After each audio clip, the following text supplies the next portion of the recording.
नमस्कार शेतकरी मित्रांनो, आपण नेटसर्फ कंपनीच्या बायोफिट रेंज मधलं स्टीमरीज नावाच्या प्रोडक्ट बद्दल थोडीशी माहिती सांगणार आहोत। स्टीमरीजची बीज प्रकारासाठी यूज करू शकता। उदाहरणार्थ आपण सोयाबीन घेऊ। सोयाबीन मध्ये उगम क्षमता वाढेल, पांढऱ्या मुळांची संख्या वाढेल। त्याच्याच बरोबर 1 किलो बियाण्यासाठी आपण 7 ml प्रमाण असं यूज करू शकतो बीज प्रक्रियेसाठी।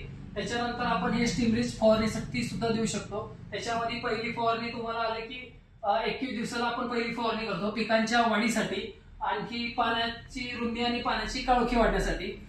दुसरी फवारणी आपण करू शकतो 35 ते 45 दिवसामध्ये की दुसरी फवारणी करू शकतो। फुलधारणा चांगली होईल, फुलगळ होणार नाही, कमी होईल। आणि 55 ते 60 दिवसासाठी तिसरी फवारणी करू शकतो, ते की दाण्यामध्ये वजन भरणे आणि चकाकी येणे, त्याच्यामध्ये हे स्टीमरीज नावाचं प्रोडक्ट काम करतं। त्याच्यानंतर हे दुसरं प्रोडक्ट आहे बायोनंटेन म्हणून। तर बायोनंटेनचं काम आहे, स्टिकर आहे, मिक्सर आहे, स्प्रेडर आहे, जे की पानावर पडल्यानंतर पानाच्या मुळापर्यंत घेऊन जायचं हे काम करतं। तसंच बघायला गेलं तर आपल्याकडं दुसऱ्या प्रकारची प्रोडक्ट आहेत जे की वेगवेगळ्या पिकांसाठी वेगवेगळ्या स्टेजमध्ये आपण यूज करू शकतो। धन्यवाद।